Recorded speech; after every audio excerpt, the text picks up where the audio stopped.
Bonjour, bienvenue à nouveau sur ma chaîne.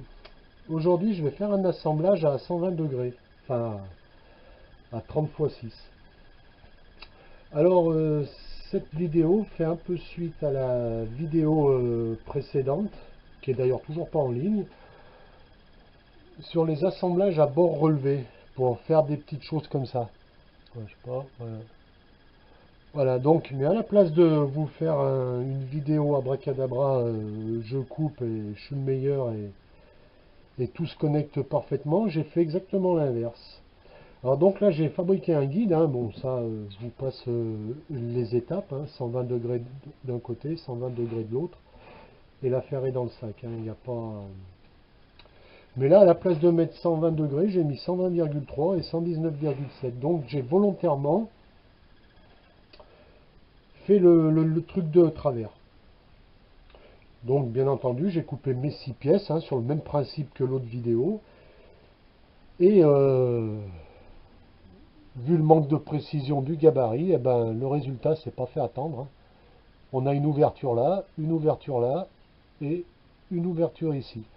Donc tout ceci est tout à fait normal, hein, puisque c'était le but de la vidéo, c'était de faire une pièce pourrie, hein.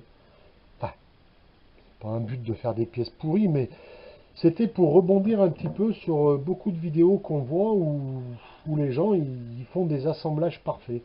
Alors, c'est possible, enfin c'est possible, c'est probable. Mais il faut savoir que quand, par exemple, vous vous lancez dans un assemblage comme ça, vous avez quand même 12 coupes à faire, hein. Alors 12 coupes, si vous variez de 0,1 degré, votre pièce est fausse, hein. Alors j'ai un ami, hein, pareil, hein, toujours le même, hein, qui est un maniaque, hein, enfin, même, c'est même pas de la maniaquerie, c'est de la bêtise à l'état pur. Il vient avec son cadre et il me dit, ouais, c'est un cadre à 4 côtés, hein, 45, et il me dit, ouais, ça tombe pas juste. Et ça tombera jamais juste. Parce qu'avec des assemblages de bouts de bois précaires comme ça, et le moindre mouvement, vous avez une faute, hein. Donc il faut toujours partir il vaut mieux avoir des fautes et savoir les corriger que s'attendre à avoir de la perfection. Donc là, j'ai assemblé ça, hein. Je mets des vis derrière, tac, 6 vis pour que ça soit solide. Et après, il y a un gros travail de maquillage à faire, hein. J'en parle souvent dans mes vidéos que le travail du bois est un travail de maquillage. Donc cette vidéo, ça va être une vidéo de maquillage. Voilà, hein, donc des vis en travers qui viennent prendre ça. Donc c'est vraiment du bois qui était destiné à la déchetterie, hein. Il y a un trou là, il y a des anciens trous, là il y a un pin. Alors en plus, moi je travaille que sur du sapin. Et il faut savoir que le sapin, c'est la matière la plus dure à travailler, hein. Parce que ça éclate, ça bouge beaucoup. Alors celui qui a travaillé sur le sapin et qui passe sur le hêtre ou le chêne, ça va être un bon. C'est sûr que si vous avez travaillé toute votre vie enfin une bonne partie, vous travaillez souvent sur du sapin et après vous passez au chêne, ça va faire une grosse différence, hein. Là, chaque coupe est une coupe fausse, hein. Sur le sapin, il ne faut pas rêver, hein. C'est très très léger et il suffit que votre lame bouge un tout petit peu, vous avez une erreur. Voilà, donc cette vidéo va être sur le maquillage et non sur l'excellence, sur la fabrication d'un guide parfait. Alors j'ai fait ça parce que pour le coup, la dernière fois j'ai voulu justement obtenir un mauvais résultat, j'ai obtenu un bon. Alors comme je le disais, c'était pas du tout parce que j'ai des compétences particulières, ça a été le fruit du hasard, hein. J'ai coupé mes 4 pièces, elles sont tombées juste, hein. C'était vraiment le fruit du hasard. Là par contre j'ai dit je ne vais pas me faire avoir deux fois, je vais faire un faux gabarit. Comme ça je suis sûr d'avoir les erreurs et je pourrai enfin faire une vidéo qui concernera le maquillage. Parce qu'il ne faut pas se leurrer, le travail du bois est un travail de maquillage, et pas un travail de perfection.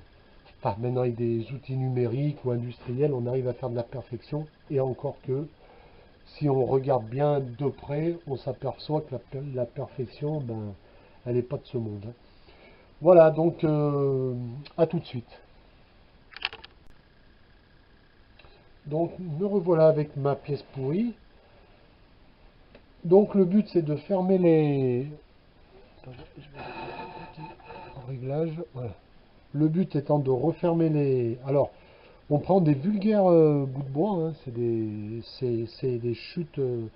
Alors là, j'ai échappé la vis avec un petit trou. Donc il suffit de bien viser. Et le but étant de quand même refermer les deux côtés en une fois, hein, si possible. Voilà, c'est tout ce qu'il y a à faire, hein. Se préparer. Pour l'autre, c'est pareil, hein. Un bout qui était destiné à la poubelle, il y a juste à l'inclure. Voilà. Donc ça donne ça. Il y a juste un peu de colle à mettre. Alors quand c'est vraiment trop fin, eh ben là par contre il faut du mastic. Je ferai un peu de mastic peut-être ou en écartant un peu. Alors des fois si on veut vraiment pas intervenir au mastic, on prend une scie à métaux et puis on va agrandir un petit peu le système pour pouvoir passer parce que quand c'est trop fin, on peut plus les rentrer.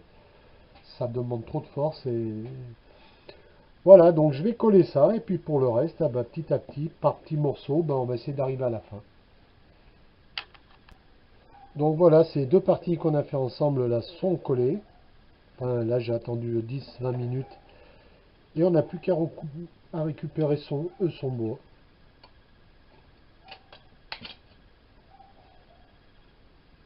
Pour pas être gêné pour la suite, quoi. Là c'est vraiment très très fin, hein. C'est quelques dixièmes d'épaisseur, hein, pas plus, hein, ça se coupe au ciseau, hein.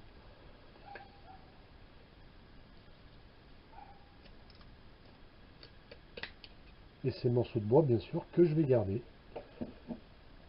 Donc là je vais continuer. Alors je vous dispense, hein, de la vidéo, me voir en train de mettre de la colle, c'est peut-être pas le plus intéressant non plus, hein. C'est bon, il suffit d'en coller des deux côtés, de ne pas en mettre trop parce que ça va modifier l'épaisseur et vous allez galérer pour y rentrer. On met vraiment de la colle, on en met partout mais pas beaucoup, hein. Moins il y a de la colle, plus ça colle. Bon voilà, j'ai laissé sécher, donc il n'y a plus qu'à prendre le cutter et puis venir couper les petites lamelles de bois, hein, tranquillement. Les, les casser gentiment comme ça. Hop, déjà ça a meilleure gueule, hein. Donc il y a plusieurs passes à faire de finition, hein. Hop.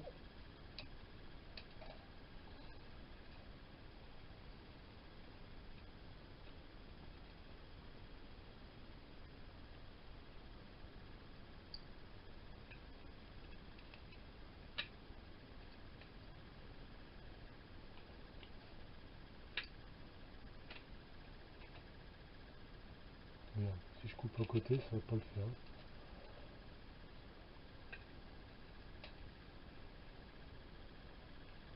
Là déjà on a commencé à remplir un petit peu ici.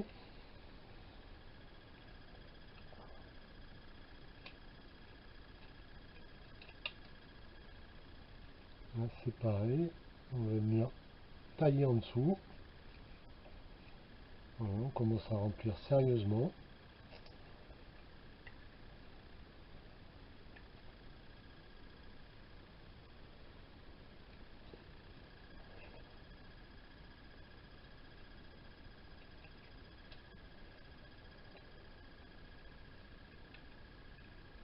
Là, la colle a débordé un peu. C'est pas bien méchant.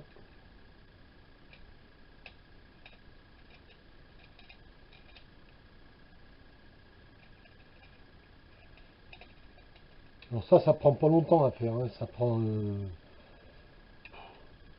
allez, 5 minutes.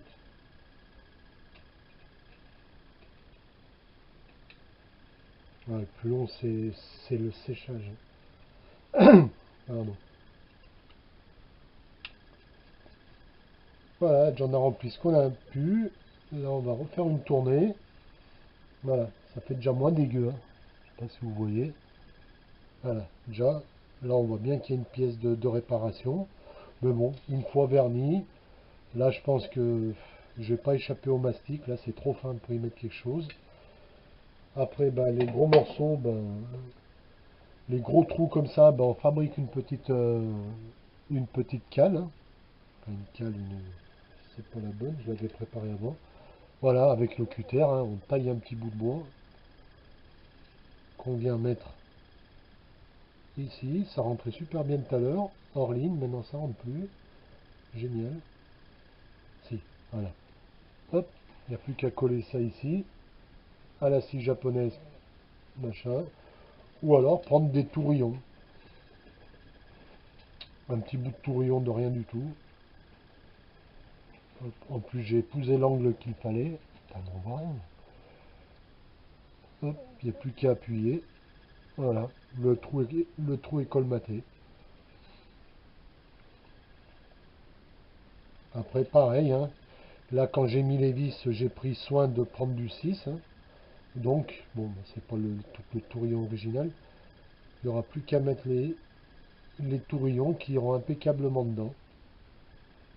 Plus qu'à les coller, les couper. Voilà, et on va maquiller tout ça jusqu'à obtenir un résultat satisfaisant. Alors pour les trous, je pensais que c'était des tourillons de 6, mais pas de chance, c'est du 7. Donc j'ai pris du 8 et j'ai fait des petits bouchons coniques. Donc il y a juste à venir mettre ici, tapoter après au marteau, fois coller. Et là, un plus grand que j'ai mis à l'envers, avec une forme un peu spéciale parce qu'il n'est pas tout à fait rond. Voilà, on n'a plus qu'à venir coller l'ensemble et couper par la suite. Et on verra ce qu'il y a besoin en finition. Voilà, deuxième tournée de collage. Donc là, j'ai rebouché les trous de vis avec des tourillons, un petit peu à pointer avec un taille-crayon, hein.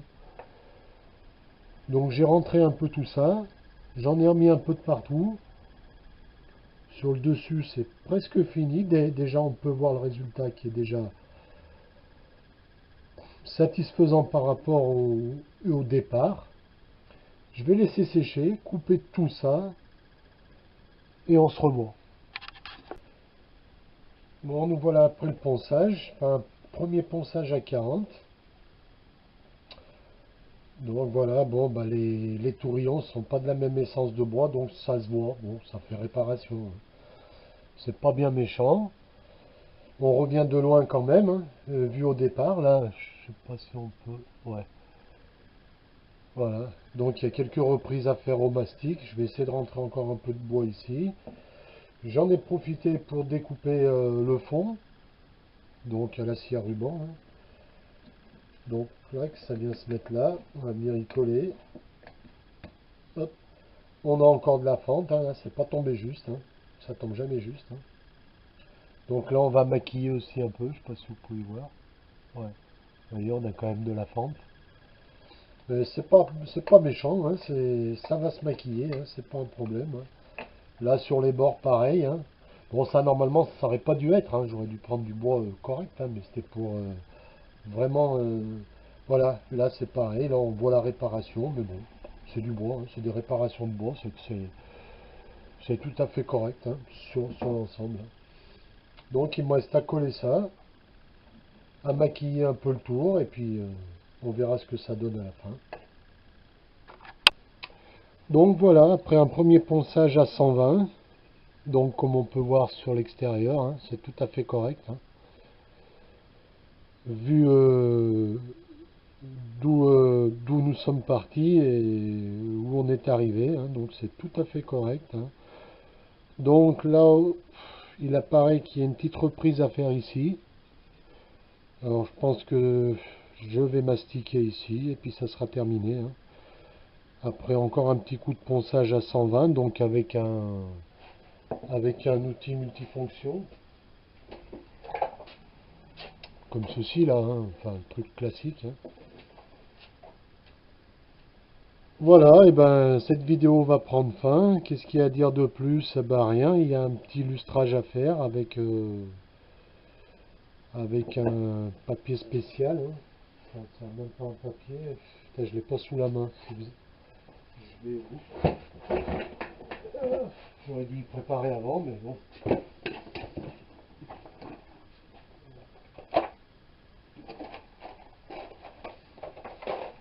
Voilà, donc avec un...